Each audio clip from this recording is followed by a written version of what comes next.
من الشیطان الرجیم بسم اللہ الرحمن الرحیم الحمد للہ الذی لا یبلغ مدحتہ القائلون ولا یحصی نعماءہ العادون ولا یعدی حقہ المجتہدون الذی لیس لصفتہ حد محدود ولا نعت موجود ولا وقت معدود ولا اجل ممدود فطر الخلائق بقدرته ونشر الرياح برحمته الصلاة والسلام على الرسول المسدد المصطفى الامجد المحمود الاحمد سیدنا و مولانا و مولا الکونین جد الحسن والحسین عانی ابا القاسم محمد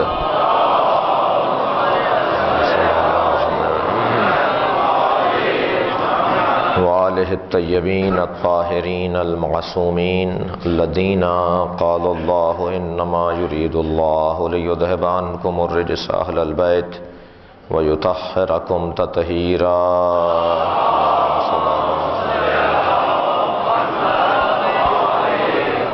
ولعنت اللہ علی اعدائہم اجمعین من یوم عداوتہم الی قیام یوم الدین اما بعد فقد قال الحکیم فی قرآن الکریم بسم اللہ الرحمن الرحیم قل انما انا بشر مثلکم یوحی الی انما الہکم الہ واحد فمن کان یرجو لقاء ربہ فلیعمل عملا صالحا ولا یشرک بعبادت ربہ احدا صلوات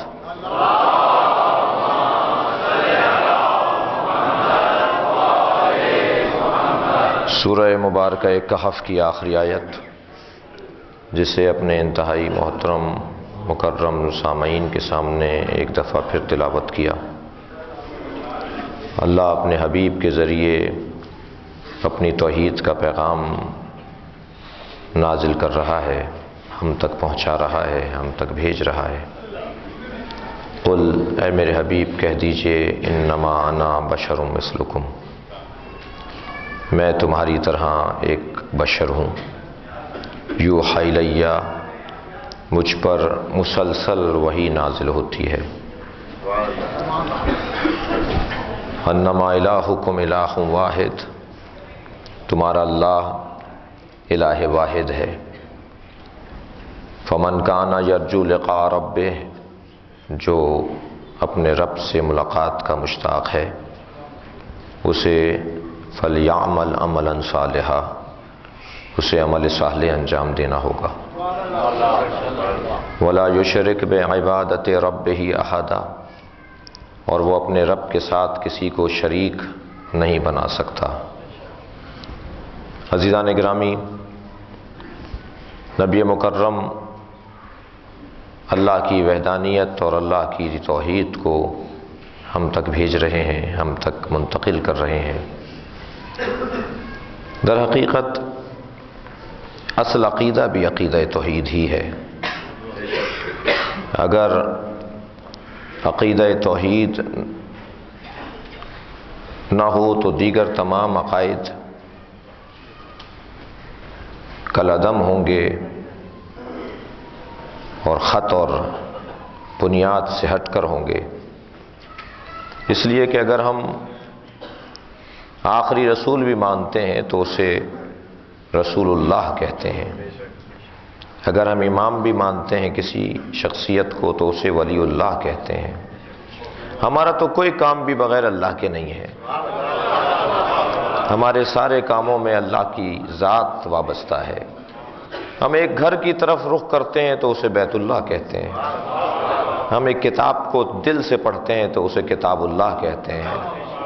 ہم در حقیقت رسول کو بھی رسول اللہ اور علی کو بھی ولی اللہ بولتے ہیں، اور ان تمام تر ہمارے عقائد اور اعمال کا محور و مرکز خود اللہ کی ذات ہے۔ اور عجیب اللہ کا منصوبہ اور اللہ کا طریقہ ہے اور اس کی سنت ہے کہ اس نے اہل بیت کے جتنے فضائل قرار دیے ہیں ان سب کو اپنے آپ سے جوڑ دیا۔ اپنی ذات سے، اپنی عبادت سے، اپنی یاد سے اہل بیت کے کمالات کو جوڑ دیا۔ یہ کیسے ممکن ہے کہ کوئی علی علی کرتا ہو اور اسے اللہ سمجھ میں نہ آتا ہو؟ یہ کیسے ہو سکتا؟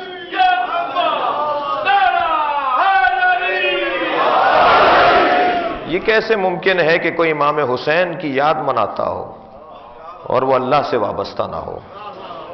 عزیزان گرامی، جب اہل بیت کی سخاوت کا وہ تذکرہ کرتا ہے تو اس نے اس سخاوت کے تذکرے کو سورہ دہر کو روزوں سے جوڑ دیا۔ اب یہ کیسے ہو سکتا ہے کہ روزے سے محبت نہ ہو اور اہل بیت کی سخاوت سے محبت ہو؟ ایک صلوات بھیجے ذرا محمد و آل محمد۔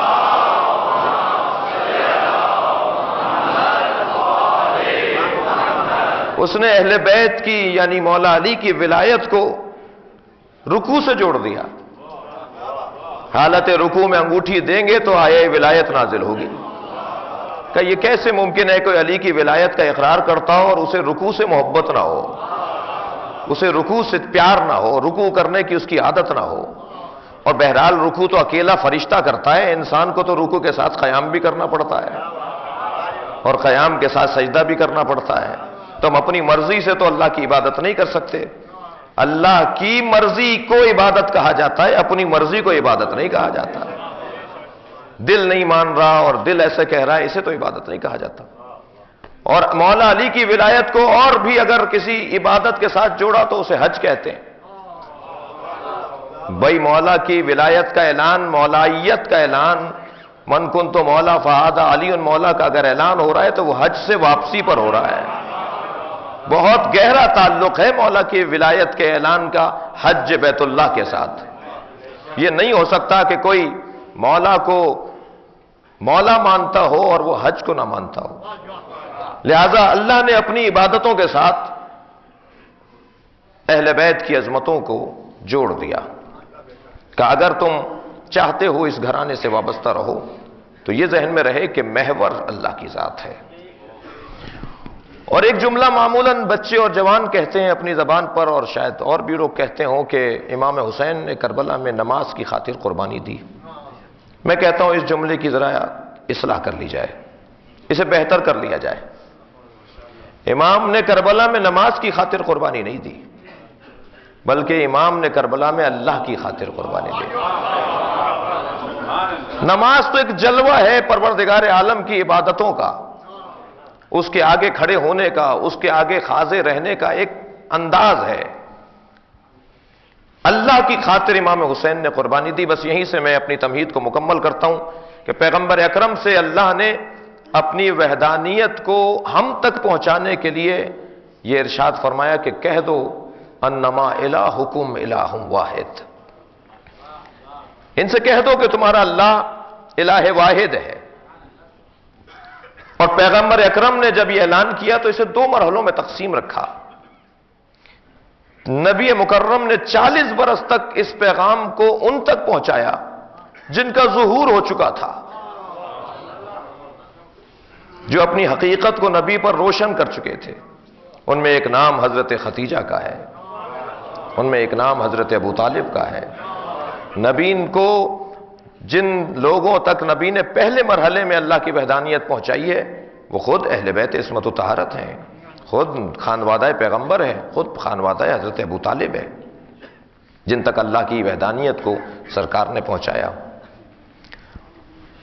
اور پھر دوسرے مرحلے میں کہا کہ وانذر عشیرتک الاقربین، اے میرے حبیب اپنے قرابت داروں تک ہمارا پیغام پہنچاؤ، انہیں کہو کہ اللہ وحدہ لا شریک ہے، ایک اللہ ہے جس کا میں آخری نبی ہوں۔ تو پیغمبر نے ایک دعوت کا اہتمام کیا جو آپ کے پیش نظر ہے۔ میں دعوت ذو العشیرہ میرا موضوع نہیں ہے، میں صرف بڑھ رہا ہوں کہ انداز اور مراحل تبلیغ توحید کس انداز سے رہا۔ اور دعوت ذو العشیرہ کا مطلب طرح طرح کے کھانوں کا سجانا نہیں ہے جو ہمارے ہاں محاورتاً کہا جاتا ہے کہ دعوت ذو العشیرہ ہو رہی ہے، کہ دعوت شیراز ہو رہی ہے، دعوت ذو العشیرہ ہو رہی ہے، یعنی بہت طرح طرح کے کھانے لگے ہوئے ہوں تو کہا جائے دعوت ذو العشیرہ ہو رہی ہے۔ دعوت ذو العشیرہ طرح طرح کے کھانوں کا انتخاب اور سجاوٹ کا نام نہیں ہے۔ دعوت ذو العشیرہ تو پہلے گھر سے تبلیغ کا شروع کرنا ہے، کہ جو گھر والوں کو نہ سمجھا پائے وہ دنیا کو کیا سمجھائے گا۔ جس کا احترام اپنے گھر میں ہی نہ پایا جاتا ہو وہ لوگوں کے لیے کیا بنے گا رہنما اور پیشوا؟ لہذا در حقیقت دعوت ذوالعشیرہ کا مفہوم یہ ہے کہ اگر کسی تحریک کا آغاز کیا جائے تو پہلے گھر سے کیا جائے، پہلے گھر والوں پر پیغام پہنچایا جائے۔ عزیزان گرامی ذرا محسوس کیجئے گا، امام حسین کی مناجات میں ایک جملہ ہے اور حضرت فرماتے ہیں یا اللہ مجھے اپنے رشتہ داروں میں عزیز قرار دے۔ اصلی عزت رشتہ داروں کی عزت ہوتی ہے، جو کبھی کبھی ملنے والے عزت کرتے ہیں وہ حقیقی عزت نہیں ہوتی۔ دور کے ڈھول سہانے، دوسرے لوگ، باہر کے لوگ، پڑوس کے لوگ، دوسرے شہر کے لوگ، دوسرے ملک کے لوگ کہیں صاحب کتنی بڑی شخصیت ہے، کتنا بڑا آدمی ہے، یہ کوئی حقیقی تعریف نہیں ہے۔ تعریف تو وہ ہے جو گھر والے کرتے ہوں، اور گھر والے کیونکہ جلوت سے بھی آشنا ہوتے ہیں اور خلوت سے بھی آشنا ہوتے ہیں، گھر والے کیونکہ ہر کیفیت سے آگاہ ہوتے ہیں، لہذا جب وہ بولتے ہیں تو سچ بولتے ہیں۔ ایک صلوات بھیجے ذرا محمد و آل محمد۔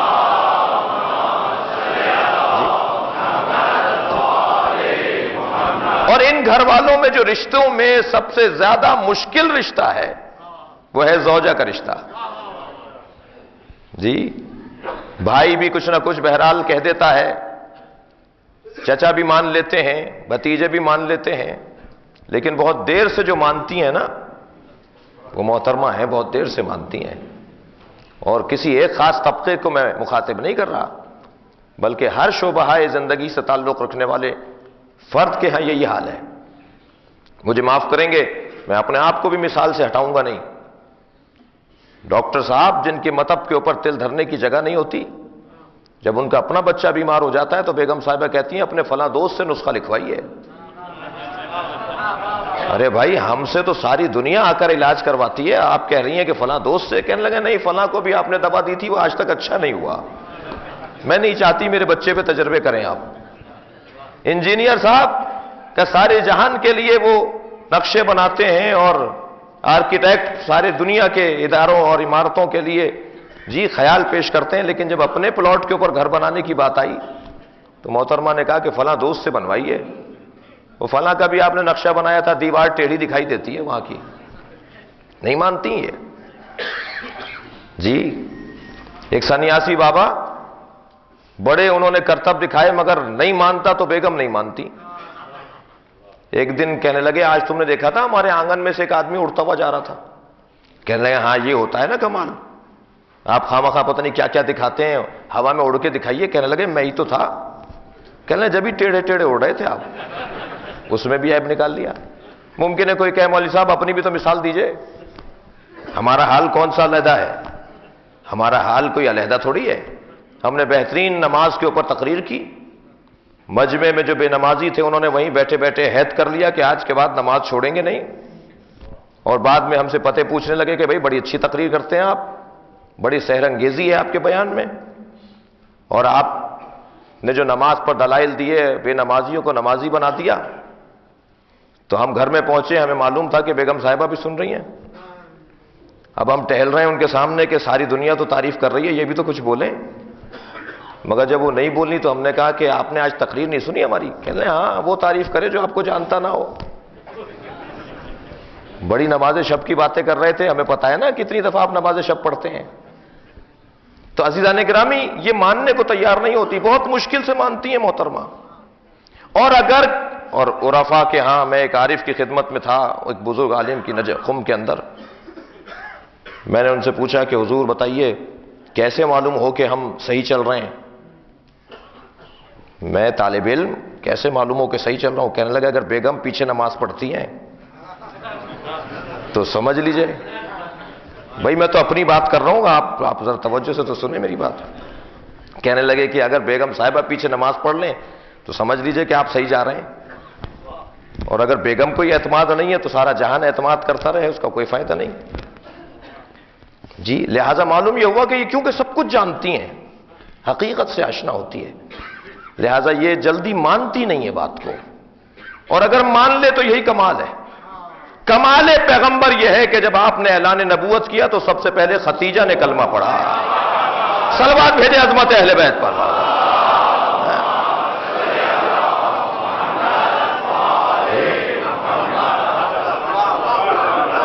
تو سب سے پہلے کہا کہ اپنے گھر والوں کو پہنچائیے پیغام.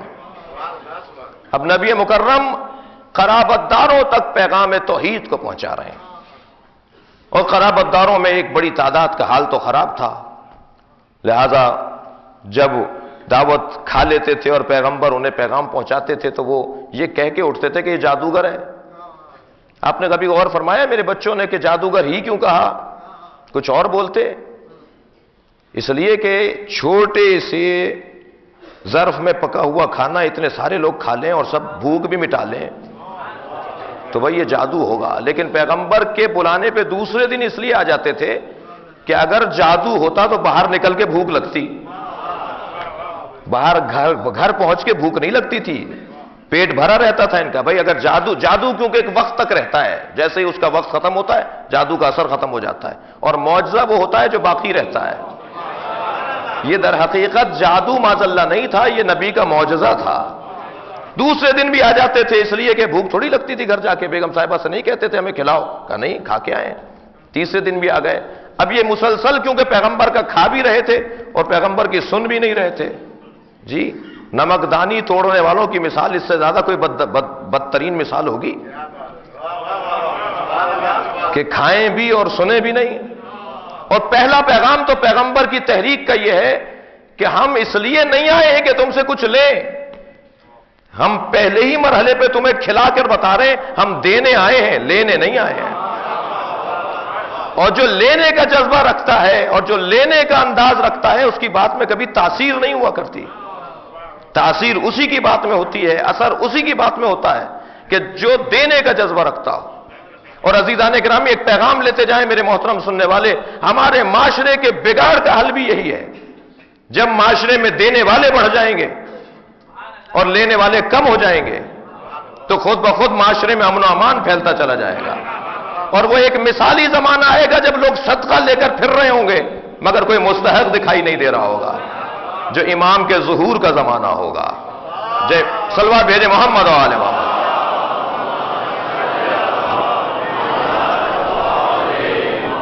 اور یہ فلسفہ عزا اور یہ مجلس عزا کی اہمیت اور افادیت کا ایک پہلو یہ بھی ہے کہ یہاں دینے کا جذبہ پیدا کیا جاتا ہے، یہاں لینے کا جذبہ پیدا نہیں کیا جاتا.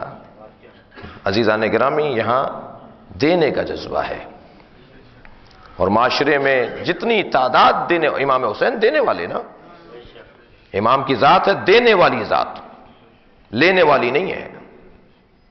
لہذا امام کی یاد کو جب ہم دہراتے ہیں، امام کی یاد میں جب وابستہ ہوتے ہیں تو ایک جذبہ جو بڑے جذبوں میں سے ایک جذبہ عزاداری سے ہمیں حاصل ہوتا ہے، وہ جذبہ داد و دہش، جذبہ سخا و عطا، جود، دینے کا جذبہ، یہ ہمیں عزاداری عطا کرتی ہے.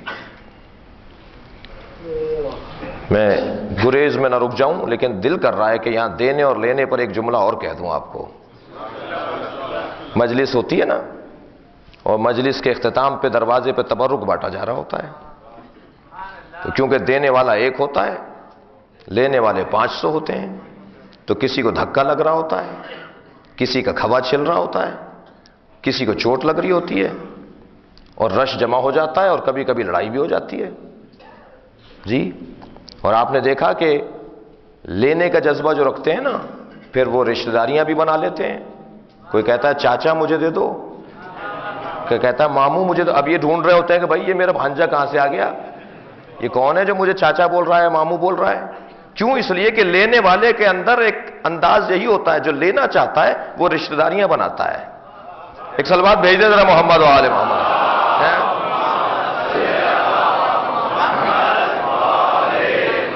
لیکن اگر بانی مجلس دیکھے کہ نہیں صاحب ایک دینے والا ہے 500 لینے والے ہیں، تو اس کو تو یہ تو فساد ہو رہا ہے، تو ایک اور دروازہ کھلوا دو، ایک اور ٹوکرا لے کے کھڑا کر دو، پھر تیسرا دروازہ بھی کھلوا دو. اب جیسے جیسے دینے والے بڑھیں گے ایسے ایسے اختلاف ختم ہوتا چلا جائے گا. اگر معاشرے میں سب دینے والے بن جائیں اور کوئی بھی لینے والا نہ بنے تو وہی امن کا زمانہ ہوگا، وہی مثالی زمانہ ہوگا. اب پیغمبر کی تحریک یعنی تحریک نبوت و تحریک رسالت یا توحید کے پیغام کی تحریک اور ہدایت و رہنمائی کی تحریک میں سب سے پہلا جذبہ وہ دینے کا جذبہ ہے. حضرت نے کھلایا تو کوئی بات نہیں، آج سننے کو تیار نہیں. وہ تو حضرت ابو طالب اگر تیسرے دن پکڑ کر نہ بٹھا لیتے تو کوئی بعید نہیں ہے کہ پیغمبر 60 مرتبہ بھی کھلا دیتے. تو حضرت ابو طالب نے فرمایا کب تک کھاتے رہو گے، میرے بھتیجے کا سننے کو تیار نہیں ہو. ہاتھ پکڑ کر بٹھا لیا حضرت ابو طالب نے اور فرمایا قم یا سیدی وقل ما تحب وترضى، اے میرے مولا محمد کھڑے ہو جاؤ. یہ بڑا جگر چاہیے ایک بڑے کو اپنے چھوٹے کے لیے مولا بولنا. یہ وہی بول سکتا ہے جو اس کے عقیدہ توحید پر اور نبوت پر ایمان رکھتا ہو. کھڑے ہو جاؤ میرے مولا، قم یا سیدی، اے میرے سید کھڑے ہو جاؤ اور وہ کہو جو تمہیں پسند ہے اور جو تم چاہتے ہو. آج میں انہیں جانے نہیں دوں گا. تو پیغمبر نے پہلے اس انداز سے تبلیغ فرمائی اور پھر فرمایا اللہ نے کہ اب اسے اعلان نہیں کرو. تو پیغمبر اکرم نے سب سے پہلا پیغام دیا قولوا لا الہ الا اللہ تفلحوا، کہو لا الہ الا اللہ فلاح پا جاؤ گے. اور کھڑے ہو گئے حضرت کوہ ابو قبیس کے اوپر. اور کوہ ابو قبیس مکے کا پہاڑ جو حرم کے ساتھ وابستہ ہے. حضرت نے فرمایا کہ اگر میں کہوں کہ اس پہاڑ کے پیچھے لشکر ہے تو مان لو گے؟ کہنے لگے ہاں مان لیں گے، اس لیے کہ کبھی آپ نے جھوٹ نہیں بولا. حضرت نے فرمایا اگر جا کر دیکھو اور لشکر دکھائی نہ دیتا ہو؟ کہنے لگے ہم کہیں گے ہماری آنکھیں دھوکہ کھا رہی ہیں، عبداللہ کا بیٹا جھوٹ نہیں بول سکتا. کہ جب تمہیں میری بات پر اتنا یقین ہے تو مان لو کہ اللہ وحدہ لا شریک ہے. عزیزان گرامی، اگر نبی مکرم نے کہا ہوتا کہ میرے اللہ کو مان لو تو یہ اللہ ماننے میں تو ویسے ہی غنی تھے. ایک صلوات بھیجے ذرا محمد و آل محمد. کہا بھائی 365 تو پہلے ہی مانتے ہیں، ایک عبداللہ کے بیٹے کے اللہ کو بھی مان لیتے ہیں.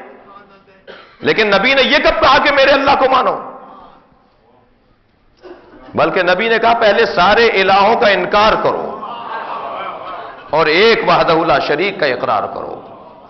پیغمبر نے کیونکہ پہلے نفی کی ہے پھر اس بات، پہلے انکار ہے پھر اقرار ہے، پہلے تبرہ ہے، توجہ ہے بات کی، پھر تولا ہے. پیغمبر نے فرمایا پہلے انکار کرو سارے الہوں کا اور پھر ایک وحدہ لا شریک کا اقرار کرو. اس لیے کہ کلمے کے 2 جز ہیں. مسلمان وہ ہو ہی نہیں سکتا جو صرف اللہ کو مانتا ہو. مسلمان تو وہ ہے جو پہلے باطل طاقتوں کا انکار کرتا ہو، تب ایک حق کا اقرار سمجھ میں آئے گا. کلمہ اگر صرف یہ ہوتا کہ کہہ دو اللہ وحدہ لا شریک ہے، کلمہ اگر یہ ہوتا هو اللہ احد، قل هو اللہ احد، یہ کلمہ نہیں ہے ہمارا. کلمہ اگر اللہ چاہتا تو اس جملے کو بھی بنا دیتا، میرے حبیب کہہ دو ان سے کہ یہ کہیں هو اللہ احد. اب ہم کا سب کلمہ پڑھتے هو اللہ احد. کہ نہیں، پہلے انکار کرو. جو دل صاف نہیں ہے اس میں صاف مظروف کیسے آئے گا؟ پہلے ظرف کو تو پاک کرو، پہلے اپنے دل کو اس قابل تو بناؤ کہ اس میں اللہ کی وحدانیت اتاری جا سکے. تم نے دل میں تو ہزاروں طاقتوں کو مان رکھا ہے اور زبان سے اللہ اکبر کہتے ہو. ایک صلوات بھیجیں اور محمد و آل محمد.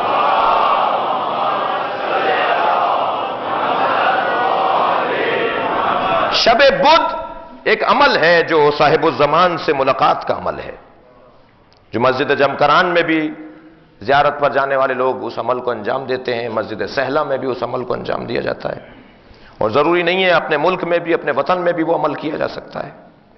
شب بدھ 2 رکعت نماز صاحب الزمان کی قربتاً اللہ جو ہم پڑھتے ہیں، اس کے اندر حکم ہے کہ جب پہنچیں سورہ مبارکہ الحمد پڑھتے ہوئے ایاک نعبد و ایاک نستعین پر تو اسے 100 مرتبہ دہرایا جائے.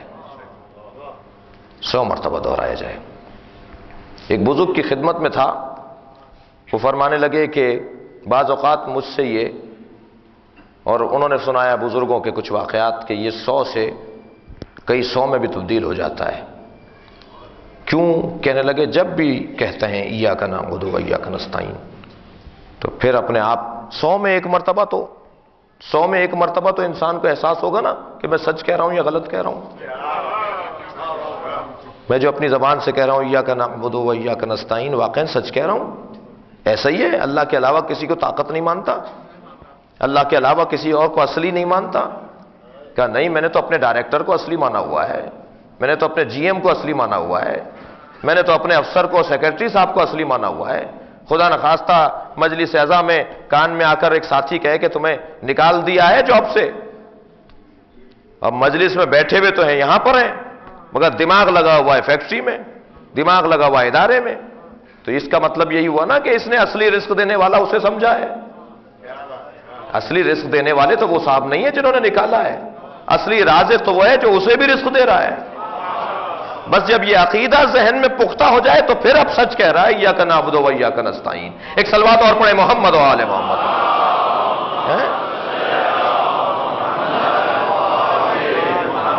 لہذا یہ جو ہم عمل انجام دیتے ہیں، یہ کسی ایک مرحلے پر تو آ کر انسان سوچے گا کہ میں سچ کہہ رہا ہوں یا نہیں. اور عزیزان گرامی، میرا موضوع نہیں ہے میں اس طرف، مگر ایک جملہ کہتا جاؤں کہ کوئی تضاد نہیں ہے ایاک نعبد و ایاک نستعین اور یا علی مدد میں. یا علی مدد بولنے والے اور ایاک نعبد و ایاک نستعین کہنے والے کوئی دو لوگ نہیں ہیں. یہ ہو سکتا ہے کہ کوئی ایاک نعبد و ایاک نستعین بھی بولے اور یا علی مدد بھی بولے، اس لیے کہ یہ شرک نہیں ہے. اہل بیت سے مدد اللہ کے عرض میں نہیں ہے، اللہ کے طول میں ہے. توجہ چاہوں گا تھوڑا سا اور. برابر برابر رکھا جائے تو اسے شرک کہا جاتا ہے، اوپر نیچے رکھا جائے تو اسے توحید کہا جاتا ہے. ہم کبھی بھی اہل بیت کو اللہ کے برابر نہیں رکھتے. بھائی عقیدہ توحید کے بارے میں ہمارے لیے رائے دینے سے پہلے ہمیں سنا تو جائے. تم ہمارے بارے میں رائے دیتے ہو کہ یہ شرک کر رہے ہیں، یہ فلاں سے مدد مانگ رہے ہیں، یہ ائمہ سے مدد مانگ رہے ہیں. ہم سے پوچھو نا کہ ہم مدد مانگتے وقت کیا نیت رکھتے ہیں. ہم اہل بیت کو اللہ کے برابر نہیں مانتے. اللہ وحدہ لا شریک ہے، اللہ ان کا بھی رب ہے، اللہ ان کا بھی خالق ہے. ہم در حقیقت اللہ کی طول میں مانگتے ہیں کہ سب سے بڑا وجود اللہ کا ہے، اللہ نے انہیں اختیار دیا ہے. ایک صلوات بھیجے محمد و آل محمد. جی بھائی دیکھیے، مولانا تشریف فرمائے، میں اگر حضرت کی خدمت میں آ کے کہوں مولانا وقار صاحب مجھے کوئی مشکل ہے، آپ مجھے ایک رقم دے دیجئے، سوائے مثال کے اور کچھ نہیں ہے، اور مولانا فرمائے کہ اللہ سے مانگیے مولانا، اور میں کہوں کہ جی میں اللہ سے بہت مانگ چکا، اب آپ سے مانگنے آیا ہوں معاذ اللہ. جی تو یہ بھی تو انداز ہے نا مانگنے کا، مگر یہ انداز ہے کافرانہ انداز دعا. جو یہ بولے کہ اب میں اللہ سے نہیں مانگوں گا اور اللہ سے بہت مان لیا، اب تو اللہ دیتا ہی نہیں ہے، اب تو میں آپ کے پاس آیا ہوں، یہ کافر ہے، کوئی دو رائے نہیں ہے. جو یہ کہے کہ میں مولا علی سے مانگتا ہوں، اللہ سے اب میں نہیں مانگا کروں، مجھے تو علی دیتے ہیں، یہ کافر ہے. جی اور ایک مرتبہ میں نے مولانا سے کہا مولانا مجھے کچھ رقم کی ضرورت ہے، انہوں نے فرمایا اللہ سے مانگیے. میں نے کہا ہاں کبھی اللہ سے مانگتا ہوں، کبھی آپ جیسوں سے مانگتا ہوں. یہ مشرک ہے. جو کبھی کبھی کا قائل ہو وہ موحد نہیں ہو سکتا. جو ہمیشہ وحدہ لا شریک کو مانتا ہو وہ مومن اور موحد ہے.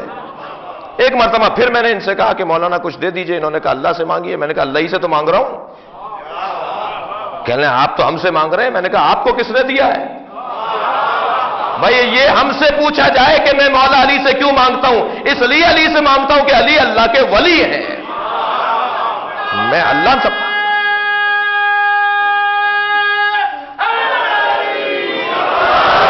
وہ پہلا انداز کافرانہ تھا، دوسرا انداز مشرکانہ تھا، تیسرا انداز مومنانہ ہے. یہ مومن کی علامت ہے کہ اگر اہل بیت سے مانگ رہا ہے تو وہ یہ سوچ کے مانگ رہا ہے کہ اللہ نے انہیں عطا کیا ہے، اللہ نے انہیں واسطہ فیض بنایا ہے، اللہ نے انہیں ذریعہ رزق بنایا ہے. جی پروردگار عالم ان کے ذریعے سے لوگوں تک پہنچاتا ہے. فرشتے بارش برساتے ہیں تو میری سمجھ میں آ جاتی ہے بات، اور مولا علی کی وجہ سے مل رہا ہے مجھے سمجھ میں نہیں آتا. ایک صلوات بھیجے ذرا محمد و آل محمد.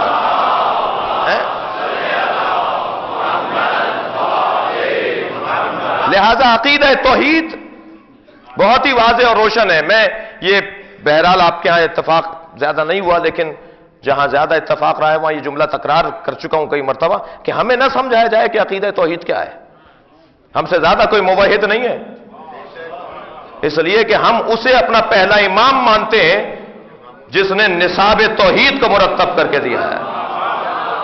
کبھی دعائے صبح کی صورت میں، کبھی دعائے کمیل کی صورت میں، جی مولا علی نے دعاؤں کی صورت میں ہمیں نصاب توحید دیا ہے. میں تو کہتا ہوں کہ اگر دعائے کمیل کو اس نیت سے پڑھایا جائے اور پڑھا جائے کہ یہ نصاب توحید ہے، اللہ کیسا رازق ہے، اللہ پر کیسے توکل کرنا چاہیے، اللہ سے کیسے بات کرنی چاہیے، اللہ کو کیسا سوچنا چاہیے، اس سے بہتر کوئی اور نصاب نہیں ہے جسے دعائے کمیل کہا جاتا ہے. ہمیں بتائیں گے کہ توحید کسے کہا جاتا ہے؟ تم جو ہاتھ پیروں والے اللہ کو مانتے ہو. ایک سلوات بھیجے ذرا محمد و آل محمد. جی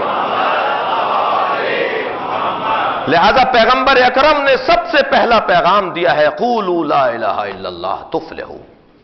کہہ دو لا الہ الا اللہ، فلاح پا جاؤ گے. اچھا فلاح کہتے کسے ہیں؟ میرے بیان میں زیادہ تر حصے جوانوں اور بچوں کے لیے ہوتے ہیں. کوئی بڑا اگر یہ سوچے کہ صاحب یہ تو ہمیں پتا تھا، تو بھائی آپ کی عمر ہم سے بھی زیادہ ہے، تو میں تو آپ کو کچھ بتانے بھی نہیں آیا. آپ بھی تبرکن بیٹھے ہیں، میں بھی آپ کے سامنے تبرکن دہرا رہا ہوں. لہٰذا میرا فریضہ کچھ اور ہے. میں یہاں پر مدرسے میں تقریر نہیں کر رہا، میں یہاں مجلس میں تقریر کر رہا ہوں. اور مدرسے کا تقریر بھی آتی ہے اور مجلس کی تقریر بھی آتی ہے. مدرسے کے اندر ایک معیار بیٹھا ہوتا ہے اور مجلس میں سب آنے والوں کے لیے دروازہ کھلا ہوا ہے. میرے جو فرائض ہیں وہ میں خود اچھی طرح جانتا ہوں. ایک سلوات بھیجے اور محمد و آل محمد. جی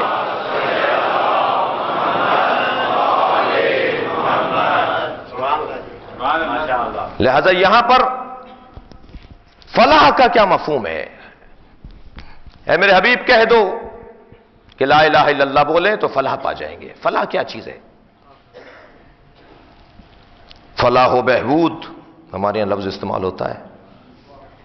جی ہسپتال اچھے بن جائیں، روڈ اچھے بن جائیں، پارک شہر میں اچھے ہوں تو کہتے ہیں فلاح و بہبود. جی غریبوں کو راشن مل رہا ہو تو فلاح و بہبود. البتہ ایک ادارہ اور بھی ہے فلاح و بہبود، میں اس طرف نہیں جانا چاہتا. وہ اس کے ساتھ ایک اور لفظ بھی لگایا جاتا ہے، جی بہبود آبادی. تو وہ بہبود آبادی کی بات نہیں ہو رہی یہاں. بات یہ ہے کہ فلاح اور چیز ہے اور تقوی اور چیز ہے اور نجات اور چیز ہے. پہلے تو طے کیا جائے کہ ہدف کیا ہے ہمارا، ہماری زندگیوں کا ہدف کیا ہے. قرآن مجید بعض لوگ کہتے ہیں صاحب نماز روزہ عبادتیں ہدف کا. نہیں، یہ عبادتیں ہدف نہیں ہے، عبادت ذریعہ ہے، کہیں اور جانے کا ایک رستہ ہے. البتہ سمت عبادت ہی معین کرتی ہے. کہیں ایسا نہ ہو کہ ہم جانا چاہتے ہوں کہیں اور ہم کسی اور چیز کے ذریعے وہاں پہنچنا چاہیں گے تو رستہ بدل جائے گا. کہا عبادت کرو تاکہ رستے کی وہ جیسے بتیاں لگی ہوئی ہوتی ہیں نا جب جہاز اتر رہا ہوتا ہے، یہ کسی کے چھت پر نہ اتر جائے، یہ برابر والے روڈ پر نہ اتر جائے، تو رن وے پر کیا کرتے ہیں؟ بتیاں لگا دیتے ہیں تا ان بتیوں کو دیکھ کر جہاز وہیں اترے گا کہ جہاں سے اترنا چاہیے. تو عبادتیں در حقیقت وہ بتیاں ہیں جو ہمیں سمت بتاتی ہیں. نماز روزہ یہ عبادتیں در حقیقت وہ بتیاں ہیں جو ہمیں رستہ بتاتی ہیں کہ یہاں چلنا ہے تمہیں. لیکن عبادتیں ہدف نہیں ہے، مقصد نہیں ہے، منزل نہیں ہے، آخری جگہ نہیں ہے.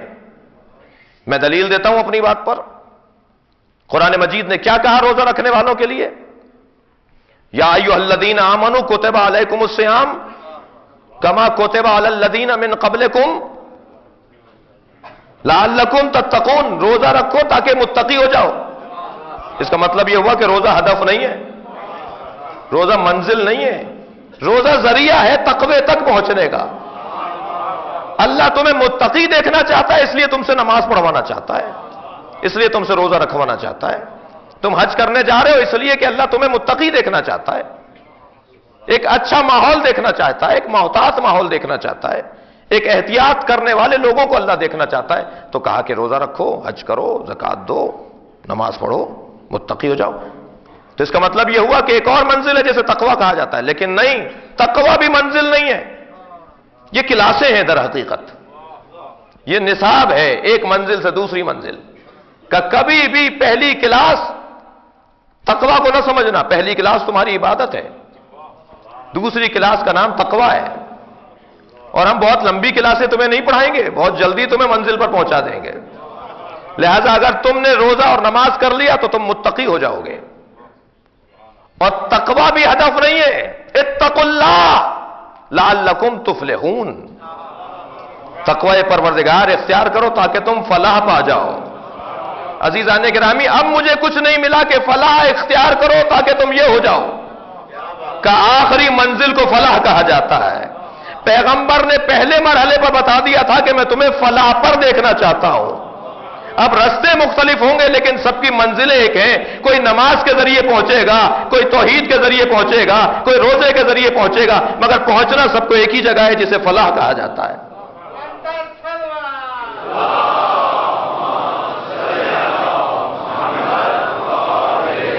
یہ بلند تر صلوات ہے تو ایک آہستہ سے صلوات پڑھیں۔ اللہ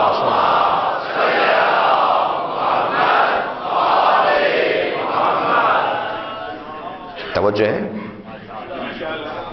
لہذا فلاح جو ہے وہ منزل ہے۔ عربی زبان میں فلاح کہتے ہیں کاشتکار کو، جو بہت زیادہ بیج ڈالتا ہو، جس کا کام ہی زمین سے ہو، اسے عربی زبان میں فلاح کہتے ہیں۔ زیادہ کام کرنے والا، اس کا کام یہ ہے کہ وہ بیج کو زمین میں ڈال دیتا ہے، مگر اس سے پہلے زمین کو تیار کرتا ہے۔ اگر زمین تیار نہیں ہے تو اس بیج کو ضائع کرے گا، کوئی فائدہ نہیں ہوگا اس کے ڈالنے کا۔ پہلے زمین کو تیار کرنا پڑے گا، اس قابل کرنا پڑے گا کہ یہ بیج اثر دکھائے، اور پھر بیج ڈالا جائے گا، اور پھر بیج ایک مرحلوں کے بعد باہر نکلے گا، پودے کی صورت میں، فصل کی صورت میں، کاشت کی صورت میں، اور پھر بھی اسے سنبھالے رکھے گا یہاں تک کہ اس فصل کو کاٹ لیا جائے۔ جس دن باہر نکلا ہے پودا زمین سے، وہ اس دن کاٹنے کا دن نہیں ہوتا۔ اور عزیزان گرامی، بعض فصلیں تو کئی مرحلوں میں مکمل ہوتی ہیں۔ چاول کی فصل میں اور گندم کی فصل میں بڑا فرق ہے جی۔ چاول کی فصل جو ہے وہ 2 مرحلوں کے بعد قابل جی کاٹنے کے قابل ہوتی ہے، اور گندم کی فصل پہلے مرحلے میں بھی کاٹنے کے قابل ہو جاتی ہے۔ شاید یہ فرق ہمارے معاشرے کے مزاجوں میں لڑکے اور لڑکی کا فرق بھی ہے۔ جو مزاج لڑکے کا ہے نا، اور جو مزاج لڑکی کا ہے، ہمارے ہاں شادیاں کرتے وقت تو 16 سال اور 18 سال کی لڑکی ڈھونڈی جاتی ہے، اور تجربے میں 60 سال کا تمنا ہوتی ہے۔ نہ یہ مرچیں زیادہ کرے، نہ نمک زیادہ ہو اس سے، نہ برتن ٹوٹیں اس سے۔ بچی تو آپ لا رہے ہیں 18 اور 20 سال کی، تجربہ آپ 60 سال کا چاہتے ہیں۔ ہمارے گھروں کے حال کیسے صحیح ہوں گے؟ ہمارے گھروں کی الجھنیں کیسے ٹھیک ہوں گی؟ ہم اپنے بچوں کی جب شادیاں کرتے ہیں اور دلہن لے کر آتے ہیں اس کی، تو ہم اس بات کا خیال نہیں رکھتے کہ جو لڑکی آ رہی ہے یہ اماں تھوڑی آ رہی ہے جو اس کو سارے تجربے ہوں گے۔ یہ تو بیچاری تجربے کار نہیں ہے، یہ تو سیکھنے آ رہی ہے۔ 10 آدمی ایک کو سمجھے یا ایک 10 کو سمجھے، کون سا آسان ہے؟ بھائی گھر میں جو 10 آدمی رہتے ہیں وہ ایک کے مزاج کو سمجھنا یہ زیادہ آسان نہیں ہے۔ وہ ایک 10 کو سمجھے، اور سمجھتے سمجھتے معلوم ہوا کہ عمر گزر گئی، اور بعض تو چاہتے ہی نہیں ہے کہ اپنے آپ کو سمجھائیں۔ ہمارے گھروں کی الجھنیں کیسے صحیح ہوں گی؟ یہ اخلاقیات جو تباہی کی طرف ہیں، یہ طلاقوں کی جو شرح بڑھ رہی ہے، جو گھر جنت کے بجائے دوزخ بنتا جا رہا ہے، یہ کیسے صحیح ہوگا؟ جب تک ہماری دید نہیں بدلے گی، جب تک ہماری سوچ نہیں بدلے گی، جب تک ہم اپنی اینکوں کو تبدیل نہیں کریں گے، ہمارے مسئلے حل نہیں ہوں گے۔ ہم بیاہ کر لاتے ہیں اس لڑکی کو جو نوعمر ہو، جوان ہو جی، اور تجربہ ہم اس سے چاہتے ہیں بہت زیادہ، یہ غلط ہے، اسے سیکھنے دیجئے۔ یہی فرق ہے گندم اور چاول میں، جیسے لڑکے اور لڑکی میں فرق ہے۔ چاول اسی زمین سے کاٹا جاتا ہے، گندم اسی زمین سے کاٹی جاتی ہے جس زمین پر اسے دبایا جاتا ہے، بویا جاتا ہے، اور چاول کو زمین بدلنا پڑتی ہے۔ چاول کی کوپل کو، چاول کی فصل کو وہاں سے نکال کر وہاں دبانا پڑتا ہے، تب جا کے اس قابل ہوتی ہے کہ اس کو استفادہ کیا جائے۔ لڑکا باپ کے گھر میں باکمال ہوتا ہے، لڑکی شوہر کے گھر جا کے باکمال ہوتی ہے۔ ایک صلوات بھیجے ذرا محمد و آل محمد۔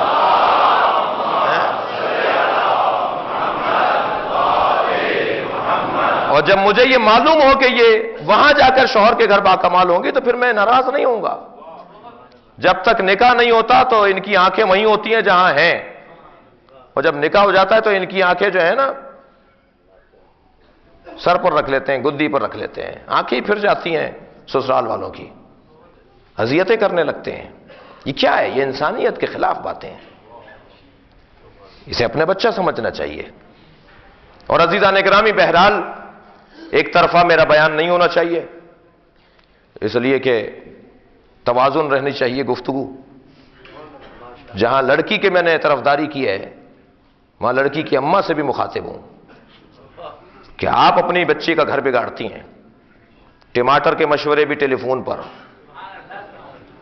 پیاز کاٹنا ہے تو ایسے کاٹنا ہے، فلاں غذا بنانی ہے تو ایسے۔ کب آتا ہے تمہارا شوہر؟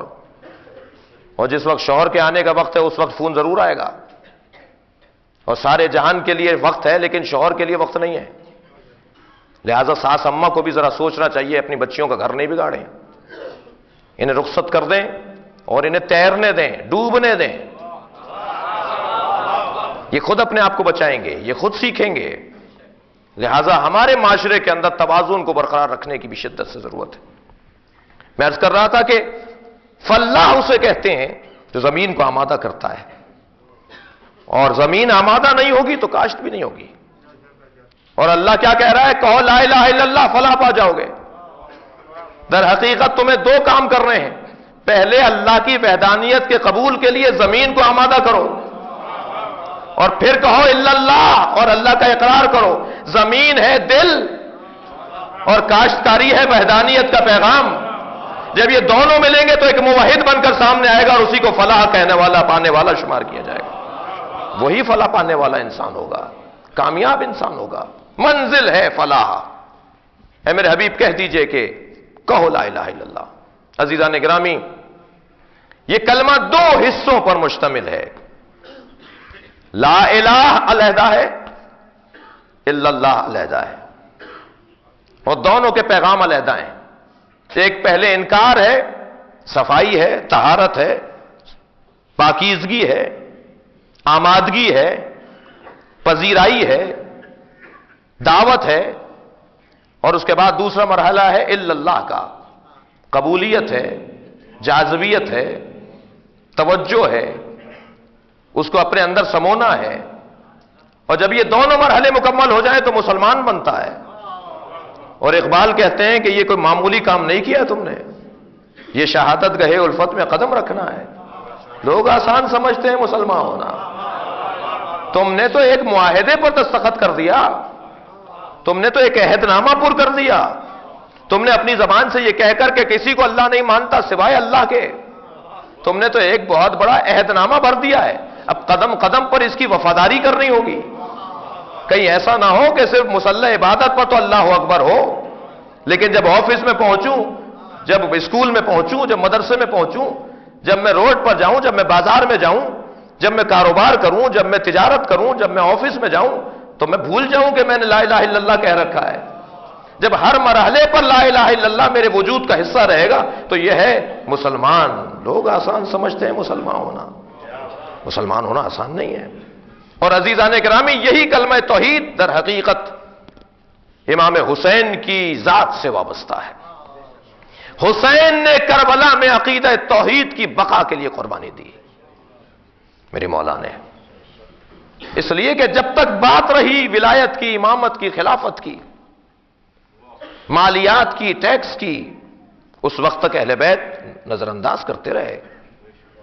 کبھی ہلکی پھلکی تنبیہاں ضرور کی، یمن سے مال جا رہا ہے شام، میرے مولا نے مدینے کے رستے میں رکوا لیا امام حسین نے۔ زمانہ امیر شام کا ہے، ابھی وہ دنیا سے گیا نہیں ہے، حضرت نے رکوا لیا، کہا اسے روکو، مدینے والوں میں تقسیم کرو۔ اور امیر شام کو خط لکھا امام حسین نے بعد شہادت امام حسن، اور امیر شام کے مرنے سے پہلے اور خط لکھا امیر شام کو کہ یمن کا ٹیکس، یمن کا مال، یمن کے مالیات شام کے خزانے میں اضافے کے لیے لے جایا جا رہا تھا اور مدینے والے بھوکے مر رہے ہیں، ہم نے ضبط کر لیا ہے۔ اور خط بھیج دیا امام نے، بس سلام۔ وہاں سے جواب آیا، حسین آپ مالک و مختار ہیں۔ میرا تو دل کہتا ہے اس کے علاوہ جواب کیا تھا؟ ایک سلوات بھیجے ذرا محمد و آل محمد۔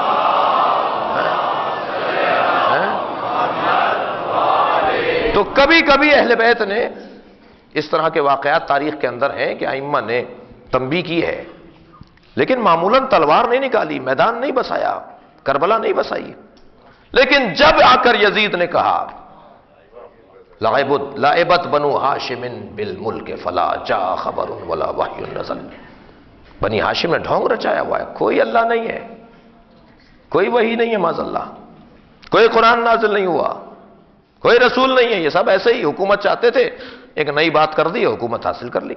اب امام نے فرمایا نہیں، اب یہ مسئلہ ہماری ذات کا نہیں رہا، اب یہ محنتیں ضائع ہو رہی ہیں، اب یہ تاریخ ہدایت ہے جس پر ضرب لگائی جا رہی ہے، 1,24,000 نبیوں کی محنتیں ہیں جسے ضائع کیا جا رہا ہے۔ اب حسین ابن علی گھر نہیں بیٹھ سکتے تھے، اگر امام کو خط نہ لکھے گئے ہوتے تب بھی حسین کربلا آتے، اگر امام حسین سے بیعت کا سوال نہ ہوتا تب بھی حسین کربلا آتے، اگر امام حسین مدینہ منورہ میں ان کے اوپر عرصہ حیات کو تنگ نہ کیا جاتا تب بھی حسین ابن علی مدینے کو چھوڑتے، اس لیے کہ بات اب اللہ کی ہے۔ اور جب حسین ابن علی کو اولیاء کرام دیکھتے ہیں تو اسی کلمہ توحید کے زاویے میں دیکھتے ہیں کہ حسین ہے تو لا الہ الا اللہ سے ہے، لا الہ الا اللہ ہے تو حسین سے ہے۔ جتنے بھی اولیاء کرام ہیں انہوں نے جب امام حسین کی معرفت کی نگاہوں سے دیکھا ہے، تھک تو نہیں رہے آپ لوگ؟ تو اسی زاویے سے دیکھا ہے جو کلمہ توحید اور عقیدہ توحید ہے۔ بہت ہی معروف ربائی ہے، بچوں کے آگے دہرانا چاہتا ہوں، جو خواجہ معین الدین چشتی اجمیری رضوان اللہ تعالی علیہ رحمت اللہ علیہ نے امام حسین کی فضیلت کو بیان کرتے ہوئے ارشاد فرمائی، ان کے مزار پہ بھی لکھی ہوئی ہے، ان کی قبر پہ بھی لکھی ہوئی ہے، شاہ است حسین بادشاہ است حسین۔ شاہ اور ہوتا ہے، تھوڑی سی تشریح بھی سن لیجئے اس ربائی کی، شاہ اور ہوتا ہے، بادشاہ اور ہوتا ہے۔ اللہ اکبر۔ خواجہ صاحب فرما رہے ہیں کہ جتنی بھی قسمیں سلطنت کی بنتی ہیں سب حسین کے پیروں کے نیچے ہے۔ شاہ است حسین بادشاہ است حسین، دین است حسین دین پناہ است حسین۔ خود دین بھی ہیں اور دین کو پناہ دینے والے بھی ہیں۔ آپ نے پانی کے اندر جب نمک کو گھولا جاتا ہے، مثال اور اچھی کروں، پانی کے اندر اگر شکر کو گھولا جائے تو کچھ دیر کے لیے شکر علیحدہ دکھائی دیتی ہے، پانی علیحدہ علیحدہ، لیکن جب اسے گھول دیا جاتا ہے تب شکر علیحدہ نہیں کی جا سکتی، شکر اس کا حصہ ہو جاتی ہے۔ خواجہ صاحب فرما رہے ہیں کہ دین حسین ہے، حسین دین ہے۔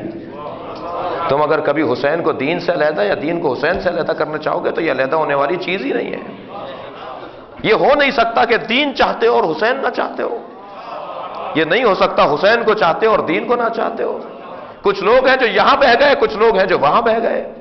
کہ یہ نہیں ہونا چاہیے کہ حسین کو چاہتے ہو تو دین کو بھی چاہنا پڑے گا، اور اگر دین کو چاہتے ہو تو حسین کو بھی چاہنا پڑے گا، لہذا بیچ میں رہو، حسین کے بغیر دین نہیں ہے، دین کے بغیر حسین نہیں ہے۔ دین ہست حسین دین پناہ ہست حسین۔ سرداد نداد دست در دست یزید، سر دے دیا میرے مولا نے، ہاتھ نہیں دیا یزید کے ہاتھ میں۔ حسین ابن علی نے سر دے دیا، مانگا کیا تھا؟ سر مانگا تھا یا ہاتھ؟ خواجہ صاحب بتا رہے ہیں کہ یزید نے تو ہاتھ مانگا تھا، حسین نے سر دے دیا۔ جو مانگا تھا وہ تو نہیں مل سکا، تو اب بتا جیتا کون ہے اور ہارا کون ہے؟ ہارا وہ ہے جو مانگتا تھا مگر اسے مل نہیں پایا۔ اور پھر فرمایا کہ حقا کے بنا لا الہ است حسین، بنا لا الہ حسین ابن علی ہیں، اس لیے کہ یزید پر آ کر لا الہ کو ایک مرتبہ توڑ دیا گیا، اب تجدید بنا کی ضرورت تھی۔ بھئی خانہ کعبہ حضرت آدم نے بنایا تھا، لیکن کیوں کہتے ہیں حضرت ابراہیم نے بنایا تھا؟ یہ خانہ کعبہ حضرت ابراہیم کی ایجاد تو نہیں ہے، حضرت آدم نے بنایا تھا، اللہ نے کہا ابراہیم اسے دوبارہ زندہ کرو۔ حضرت آدم کو آدم کہتے ہیں، حضرت نوح کو آدم ثانی کہتے ہیں، کیوں؟ اس لیے کہ آدم علیہ السلام کے بعد حضرت نوح کے زمانے میں سب مر گئے الا چند لوگوں کے، اور دوبارہ سے جب انسان پیدا ہونے لگے تو حضرت نوح کی وجہ سے پیدا رہے، حضرت نوح کی وجہ سے انسان پھیلے، تو انہیں آدم ثانی کہا گیا۔ لا الہ کا پیغام تو حضرت آدم نے دیا تھا، لا الہ کا کمال تو نبی مکرم نے دیا، لیکن جب اس کی بناؤں کو توڑ دیا گیا، اس کی عمارت کو گرا دیا گیا، اور دوبارہ کوئی بنا اٹھا رہا ہو، دوبارہ کوئی عمارت بنا رہا ہو، تو اسے حسین ابن علی کہا جاتا ہے۔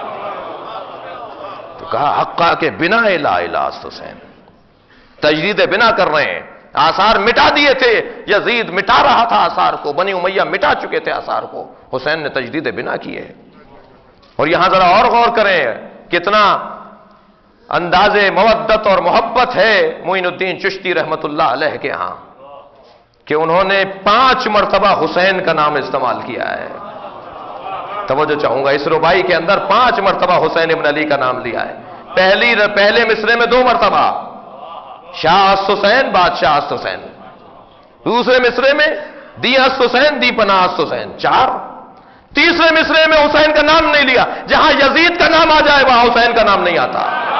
صلوات بھیجے محمد و آل محمد پر جی۔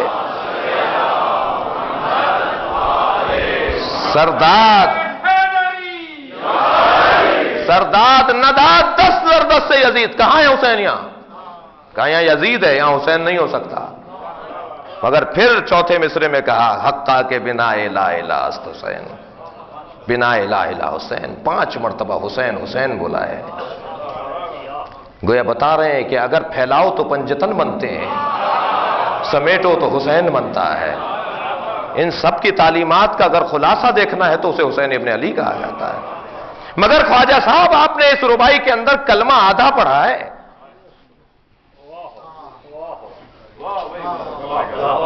گردن ہلا دیا کریں جس کو بولنا نہیں چاہ رہے۔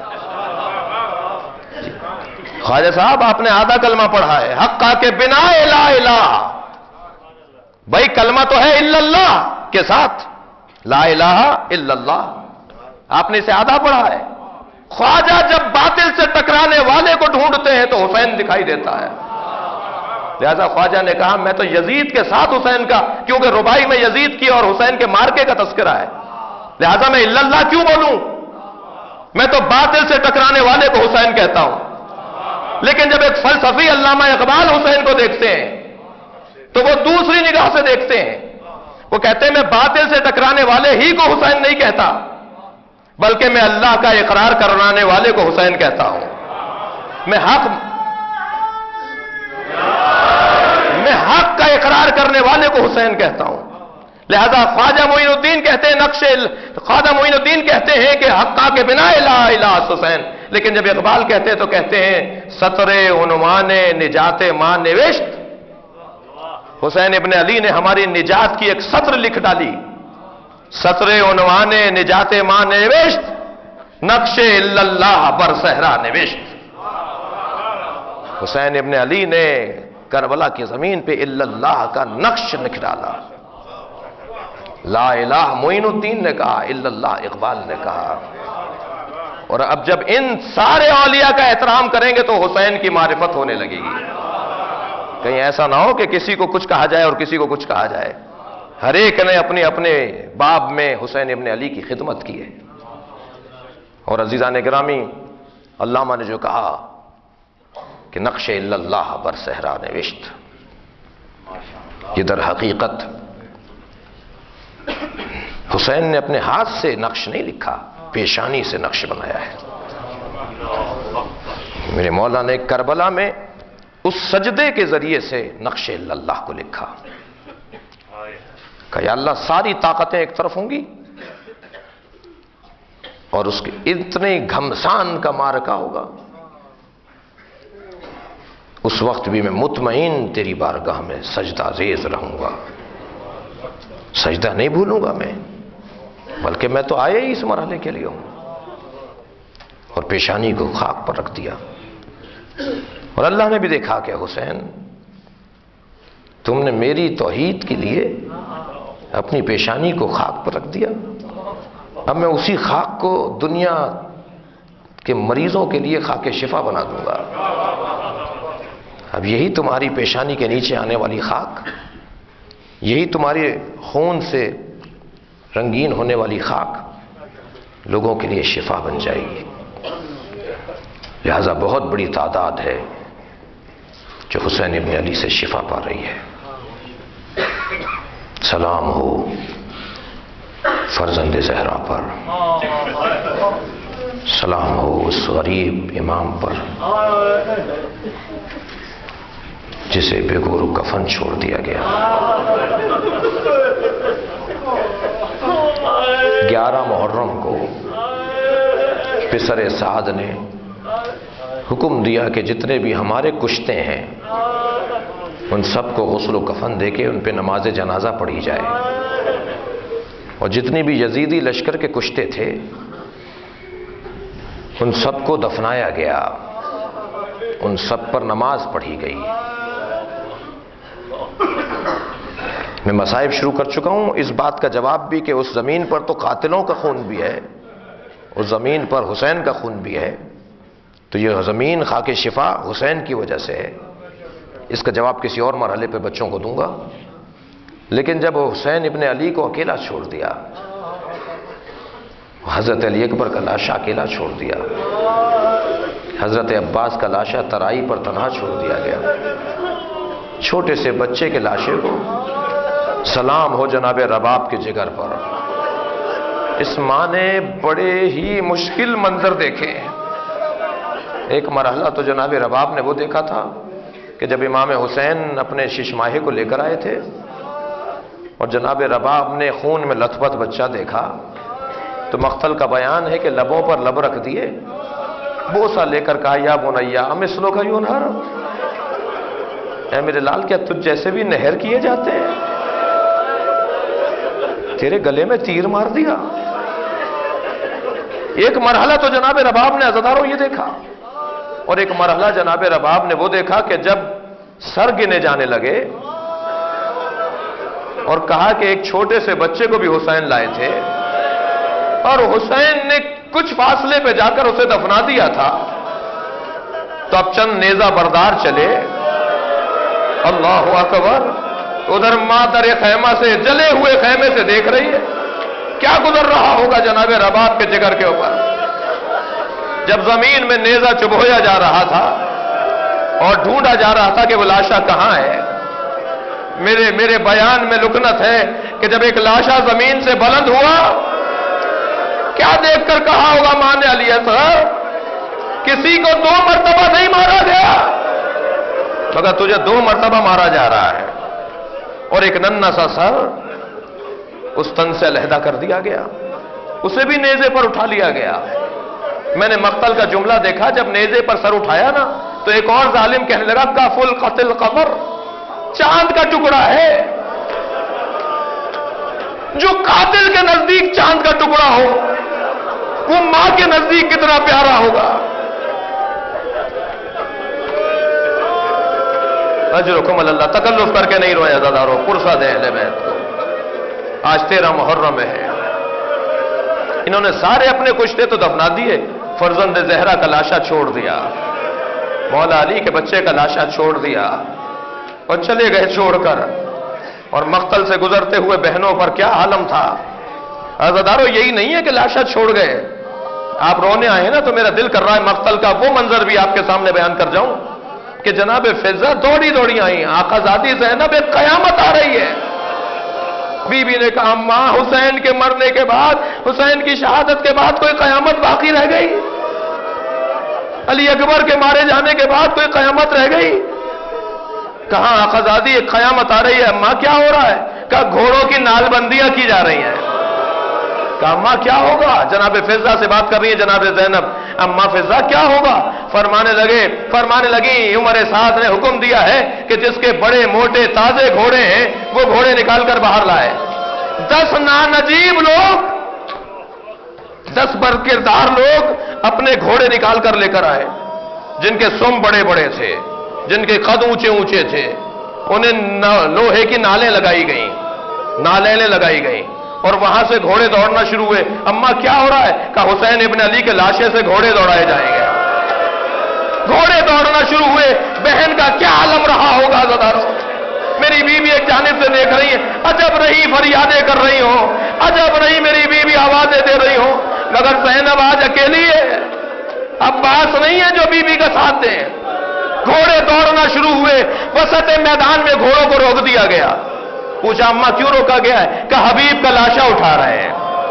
کہتے ہیں ان لاشوں کے درمیان حبیب ابن مظاہر کا لاشا بھی ہے۔